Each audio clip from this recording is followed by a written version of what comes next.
మీరు మాట్లాడమని మైక్ ఇవ్వకపోతే ఎలాగ? సుబ్బు గురించి ఈ సినిమా గురించి చాలా మాట్లాడాలని ఉంది.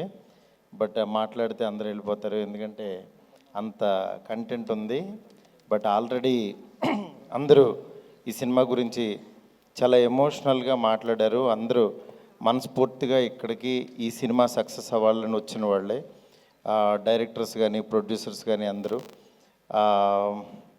ఈ సినిమాతో యాక్చువల్గా నాకు ఫస్ట్ సుబ్బు ప్రతిరోజు పండుగ అయిపోయిన తర్వాత నాకు తేజు అన్న ఒకసారి ఒక కథ వినాలని చెప్పి నాకు సుబ్బు నా దగ్గరికి పంపించాడు.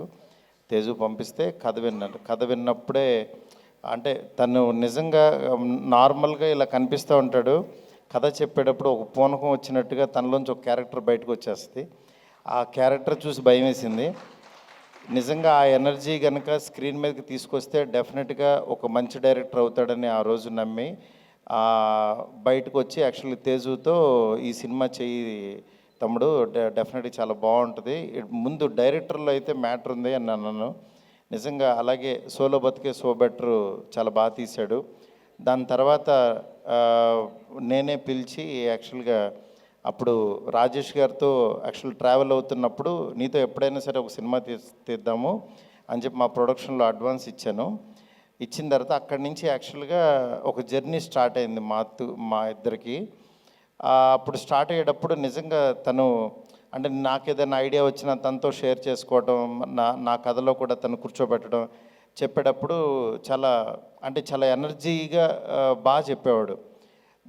దాంట్లో నాకు ఒకసారి ఈ కథ చెప్పాడు. చెప్పినప్పుడు నేను అన్నాను, ఈ కథని ఎవరు జడ్జ్ చేయలేము, ఇది నువ్వు తీస్తే అది చూసి వెళ్ళిపోవడం తప్పించి ఏం చేయలేము అని చెప్పాను. నిజంగా ఆ రోజు తను ఏదైతే నమ్మి ఒక ఎంతూజియాజంతో తీశాడో దాన్ని స్క్రీన్ మీదకి తీసుకొచ్చాడు. తను నిజంగా ఆ కథకి అల్లరి నరేష్ గారు సూట్ అవుతారని తను నిజంగా నమ్మి దాన్ని ఈరోజు ఇక్కడికి తీసుకొచ్చాడు. నాకు చాలా హ్యాపీగా ఉంది. ఎందుకంటే ఒక డైరెక్టర్ నిజంగా తన కథని క్రాఫ్ట్ని నమ్మి తన ఎమోషన్ని స్క్రీన్ మీద తెచ్చుకోవటం అంటే ఇట్స్ నాట్ ఈజీ థింగ్. అది నిజంగా సుబ్బు ఈరోజు తీసుకొచ్చి ఇంతమందికి అందరితో కూడా శభాష్ అనిపించుకున్నాడంటే చాలా హ్యాపీగా ఉంది. అలాగే అల్లరి నరేష్ గారు ఈ సినిమాని తన్ని నమ్మడం బిగినింగ్ నుంచి, నాకు కూడా ఇండైరెక్ట్గా అల్లరి నరేష్ గారు నా ఫస్ట్ సినిమా నేను ఒక జాబ్ చేసుకునేటప్పుడు ప్రాణం అనే సినిమాని డిస్ట్రిబ్యూషన్ చేశాను. అప్పుడు డబ్బులన్నీ పోచేసుకుని ఒక 50,000 పెట్టి ఎవరో కొనుక్కుంటుంటే ఆ డిస్ట్రిబ్యూషన్లో కలిశాను. ఆ సినిమాలో యాక్చువల్గా డబ్బులు పోయిన తర్వాత ఇక అప్పుడు యాక్చువల్గా ఏంటంటే సీరియస్గా ఎక్కడ పోయినాయో అక్కడే ఎత్తుక్కోవాలని చెప్పి యాక్చువల్గా ఆర్య సినిమా కొన్నాం. తర్వాత ఇక అక్కడి నుంచి మా జర్నీ స్టార్ట్ అయింది.